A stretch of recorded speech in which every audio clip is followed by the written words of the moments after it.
Hello students, आज की section में हम लोग देखेंगे कूलॉम्स लॉ। कूलॉम्स लॉ होता है क्या चीज है, ठीक है।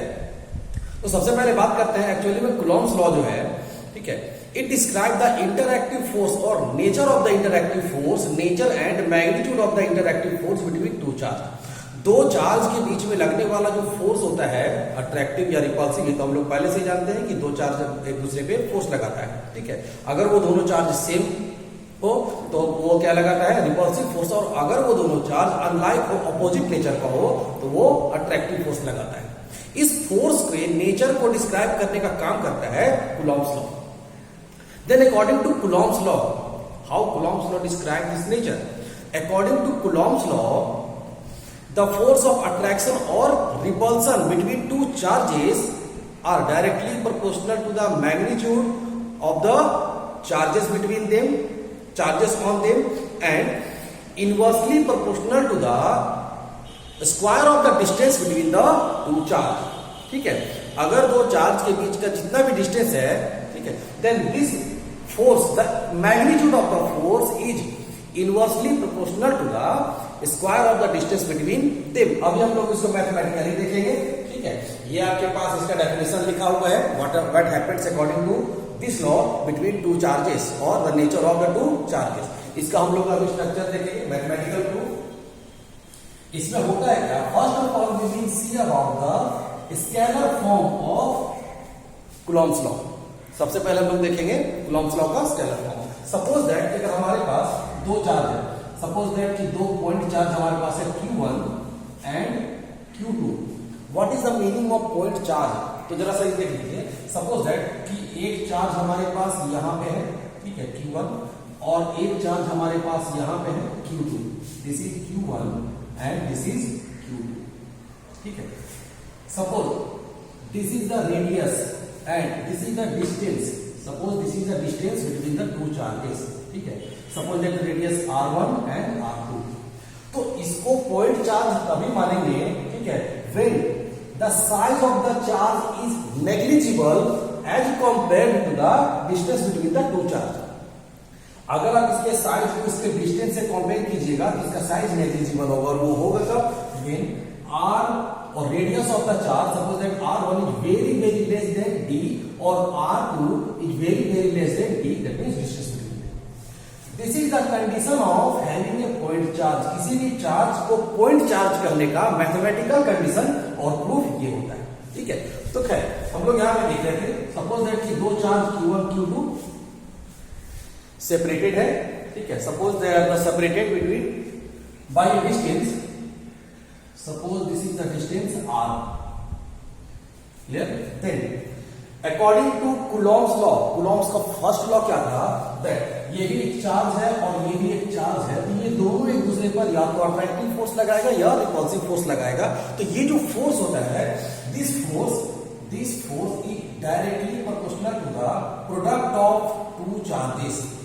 इसका मतलब ये हुआ कि इन दोनों के प्रोडक्ट का मैग्नीट्यूड जितना ज्यादा होगा, ठीक है, उतना ज्यादा फोर्स लगेगा, या तो अट्रैक्टिव या रिपल्सिव। वो अभी हम लोग देखेंगे अट्रैक्टिव और रिपल्सिव कैसे लगता है, ठीक है। यहां पे अट्रैक्टिव और रिपल्सिव का मतलब हो गया, ठीक है, अगर if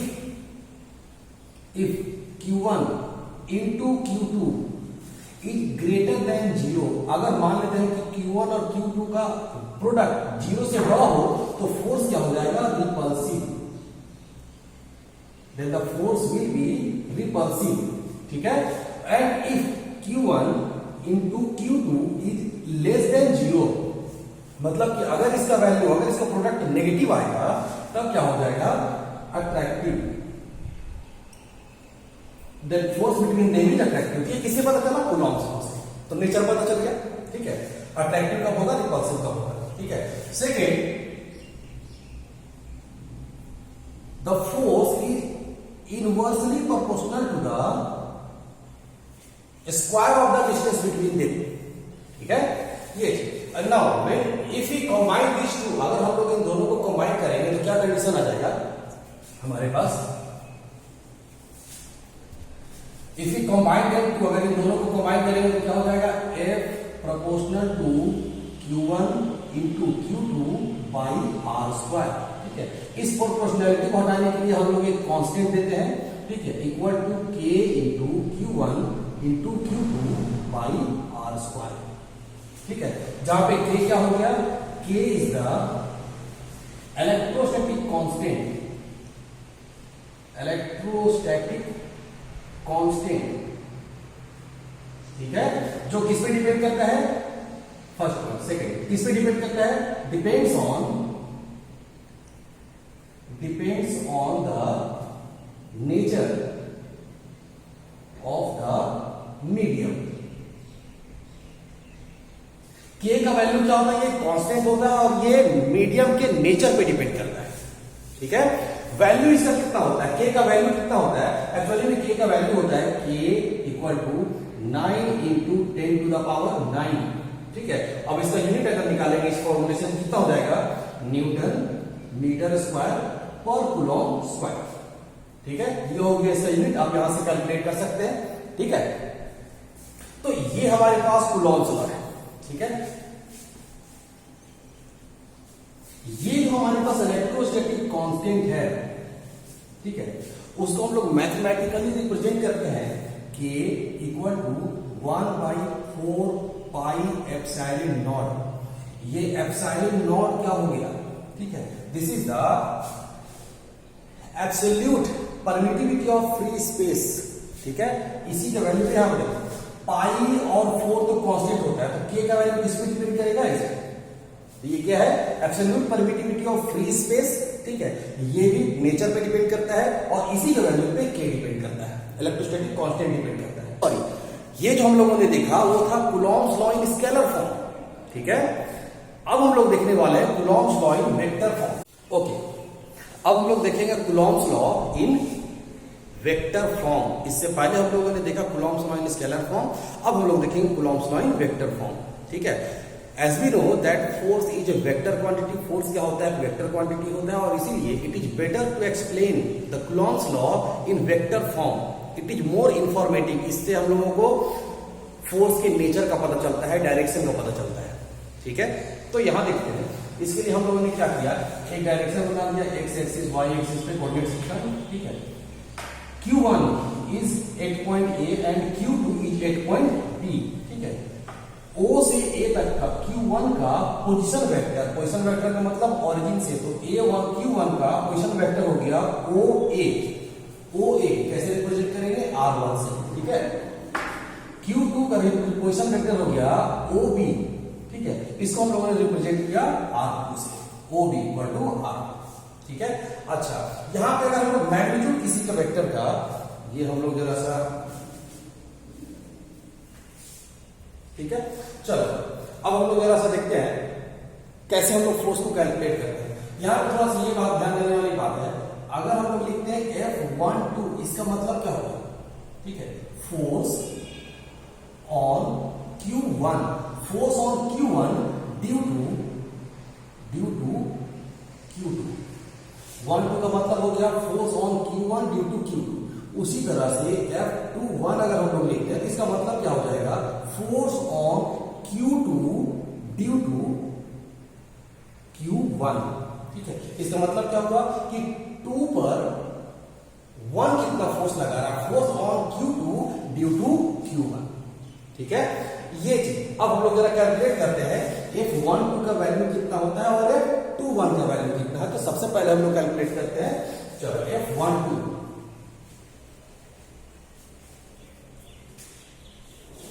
okay, F12 force on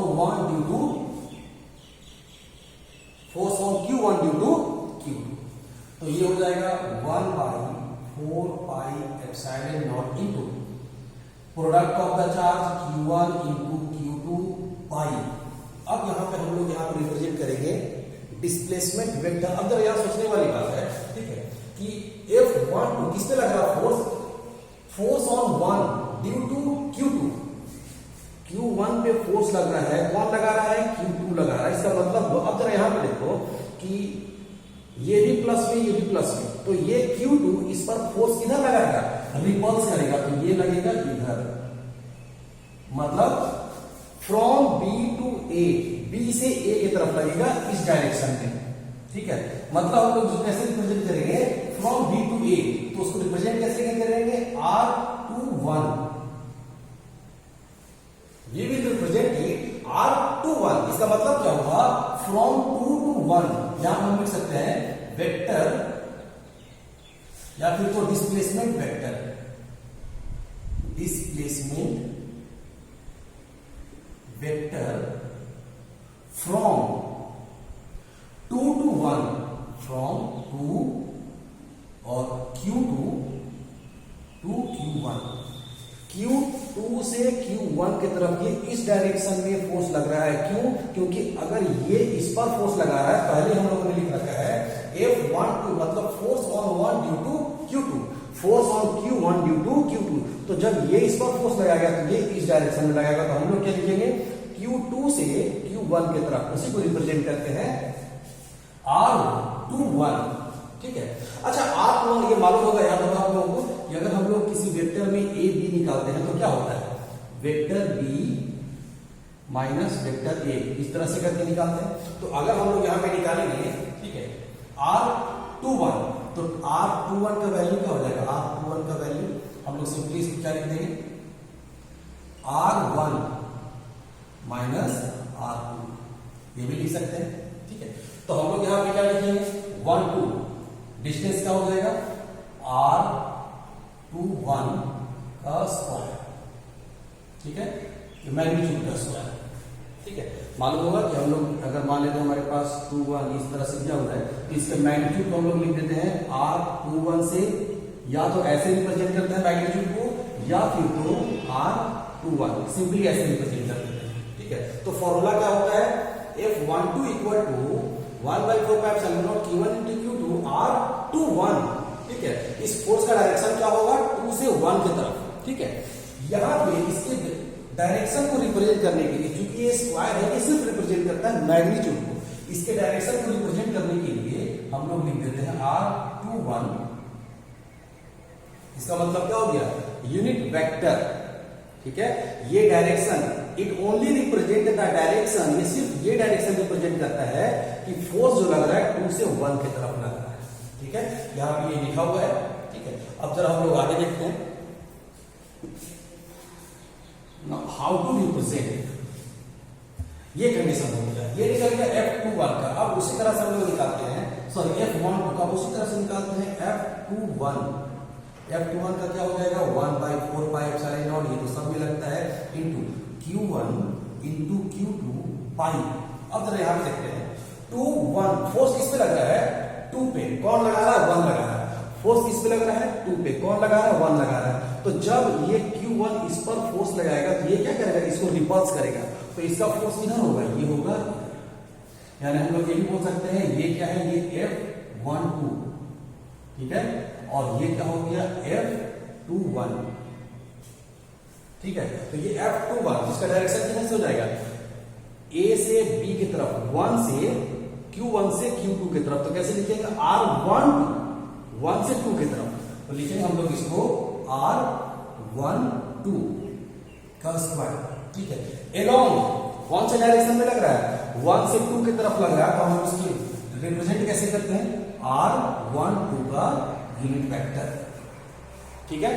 अच्छा, सिंस यहां पर हम एक चीज देख सकते हैं, सिंस, ठीक है, R21 और R12 दोनों में क्या रिलेशन है, यहां बात करते हैं R21 और R12 दोनों तो सेम मैग्नीट्यूड का है, क्या डिफरेंस है, दोनों का डायरेक्शन अलग अलग है, एक दूसरे के ऑपोजिट है, मतलब हम लोग उसको लिख सकते हैं दोनों एक दूसरे का ऑपोजिट है, ठीक है। तो हम लोग यहाँ पे F12 को F21 को या 12 को F21 को लिख सकते हैं 1/4 इंटू Q1 इंटू Q2 पाई R12। अच्छा, 12 ये तो मैग्नीट्यूड हो गया, ठीक है। F12, ठीक है, यहाँ पे R12 का मैग्नीट्यूड इक्वल टू R21 का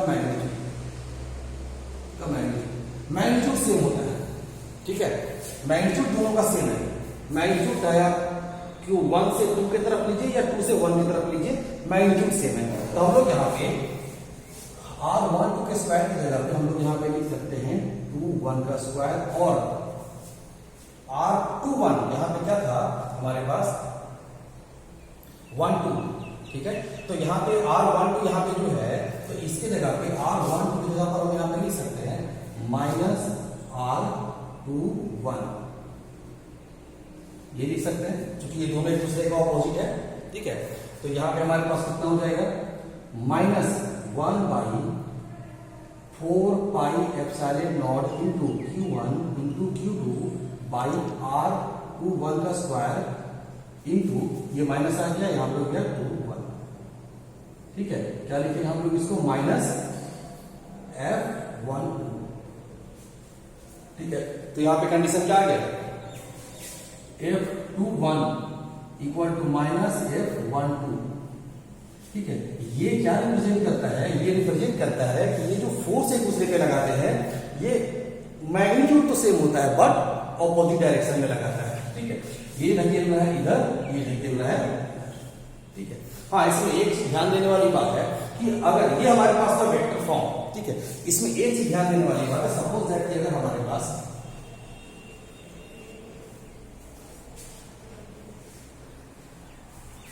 अगर हमारे पास ऐसा होता कि सपोज कि अगर यहाँ पे ये जो है एक को हम लोग माइनस कर देते, ऑपोजिट डायरेक्शन में होता, ठीक है। सपोज कि अगर एक को हम लोग माइनस कर देते, ठीक है, अगर एक को हम लोग माइनस कर देते और अगर अब कैलकुलेट करते F12 मतलब force on 1 due to Q2, force on 1 due to Q2, इस कंडीशन में ये क्या करेगा, इसको अट्रैक्ट करेगा, तो ये डायरेक्शन किधर हो जाएगा फोर्स का, इधर, यानी कि ये जो फोर्स लगेगा डायरेक्शन किधर हो जाएगा, इधर। तो हम लोग कैसे इसको रिप्रेजेंट करेंगे, 1/4πε0 into Q1 into Q2 by, कैसे लिखेंगे, ये इधर से इधर लग रहा है फोर्स, क्योंकि ये माइनस है तो 1 पर 2 जो फोर्स लगाएगा ये खींचेगा अपनी ओर, यानी 1 से 2 की तरफ, क्या लिखेंगे R12 का स्क्वायर, और यहाँ पे क्या हो जाएगा R12 का यूनिट वेक्टर। मतलब ये इस बात को बताता है कि ये जो डायरेक्शन है फोर्स का ये 1 से 2 की तरफ लग रहा है, 1 से 2 की तरफ लग रहा है, ठीक है। और अगर हम लोग इस तरह से लेंगे R21 तो ये क्या बताएगा 1/4πε0 इंटू Q1 इंटू Q2, क्योंकि 4 तो स्केलर क्वांटिटी होता है, यहाँ हो जाएगा R21 का स्क्वायर इंटू ये क्या हो जाएगा 221, ठीक है। Q1 यहाँ पे क्या लगा हुआ है, 2 पर 1 फोर्स लगाएगा, तो 2 पर 1 फोर्स लगाएगा तो क्या हो जाएगा, ये अपनी ओर खींचेगा तो 2 से 1 की तरफ फोर्स रहेगा, हम लोग ऐसे रिप्रेजेंट करेंगे, ठीक है। तो इस तरह से वेक्टर फॉर्म में हम लोगों को उसके डायरेक्शन पता चलता है, ठीक है, और नेचर, मैग्नीट्यूड, ये सारी चीज पता चलते हैं, क्योंकि फोर्स भी एक वेक्टर क्वांटिटी है, okay. Then it is better to represent Coulomb's law in vector form. Vector form थोड़ा ज्यादा इंपॉर्टेंट होता है from the view of exam, ठीक है, एग्जाम के लिए से बहुत ज्यादा इंपॉर्टेंट होता है, ठीक है।